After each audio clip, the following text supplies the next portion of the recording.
Hi friends, I am back as promised to show off my new stencils. I'm so excited about these basic stencils brought to the shop this week.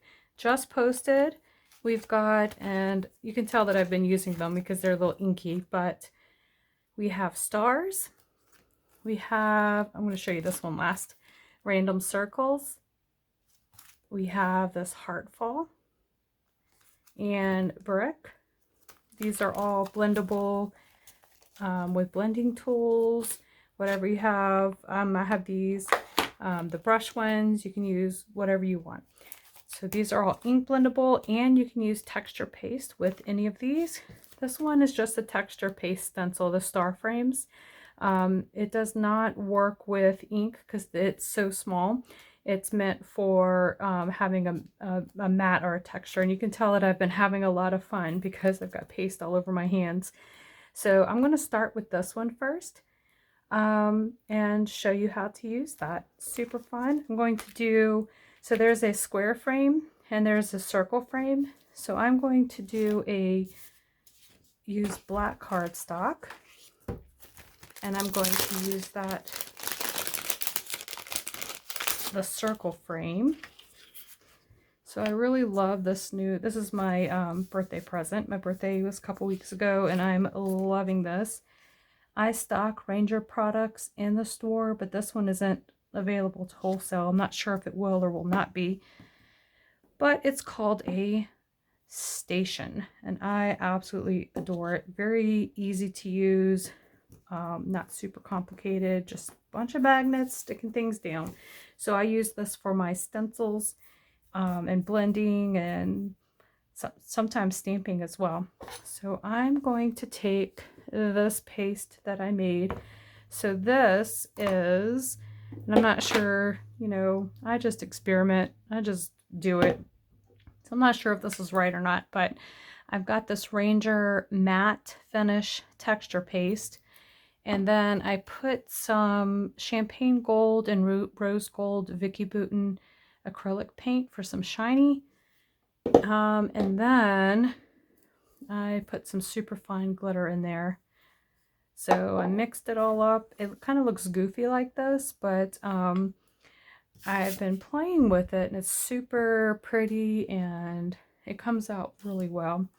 So I thought I would do one on black cardstock. So before I get started, the one thing that I always forget is to tape off where I don't want the paste. And so I'm going to put a little tape here, because in my testing, I'm very messy.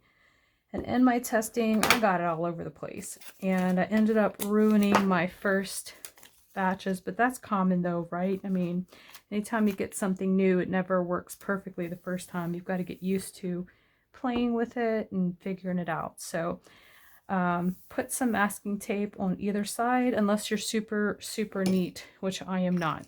So I just grabbed some and just did like this. It's a nice thick paste, so super 3D. Awesome. I'm going to try to scrape some of the excess off because I don't want to... See, look, I already got it on the edges here. Didn't even notice it. Definitely tape it off. Push it down into the stencil and just kind of scrape it off. So there we go. Okay, so let's see what that looks like.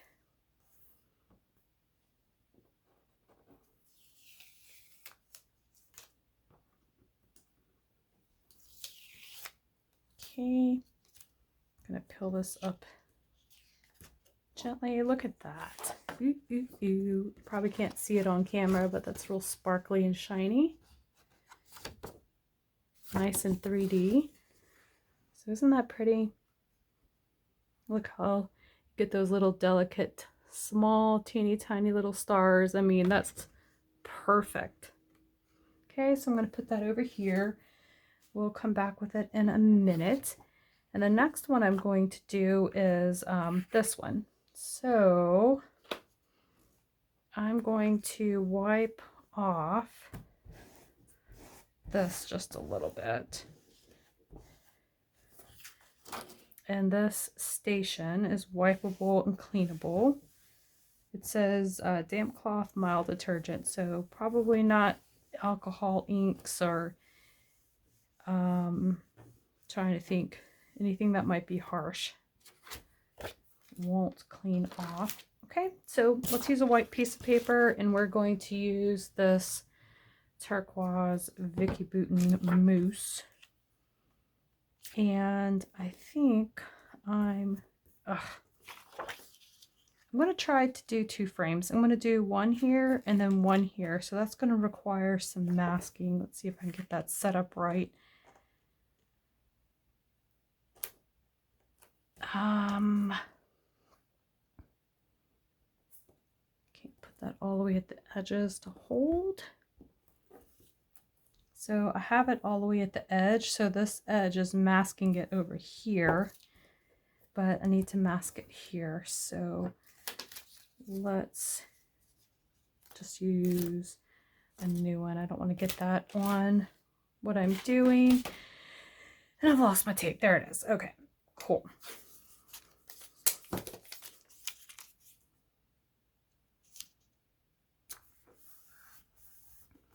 Okay, so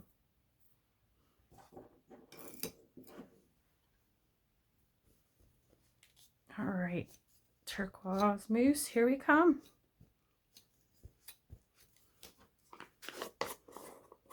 This is what it looks like. This stuff like lasts forever. So this is not as this is a lot more soupy. It's like a, I'm not sure what it is. It's a Prism Glaze.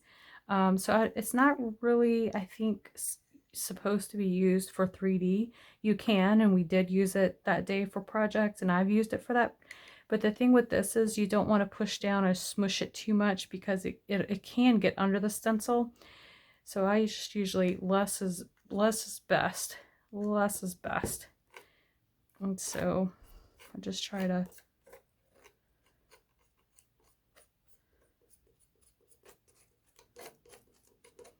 do this number here. Just make sure that it's all covered.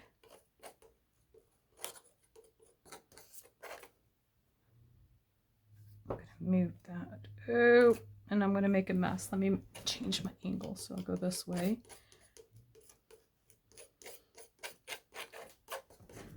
Perfect. Oops, I missed one right there. Okay.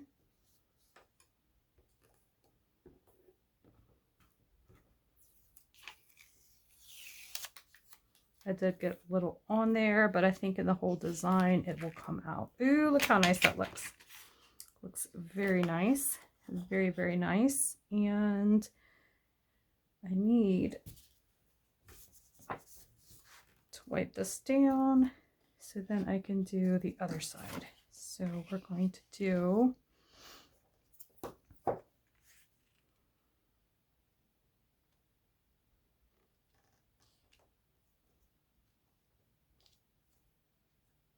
all the way out to the edge.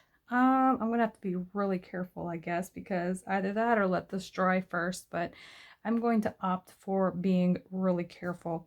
We shall see how that works out.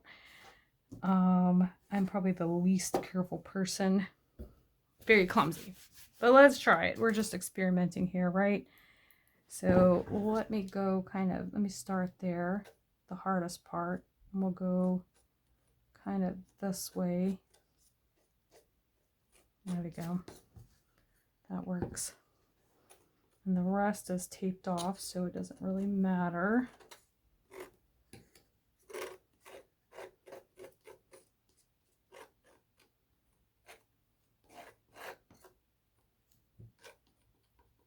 I want to smush it in. And then when you're done, you just clean off your stencil with water, maybe a little bit of mild soap if you need it, and you are ready to go again. You do, now what did I do there? I think I had some on the back side. But anyway, I might cover that with an embellishment But look how pretty, look how raised that is. Super pretty. That'll look really nice in the book. I think I'm going to put like a photo here and a photo here. And I'll probably do like a little embellishment cluster.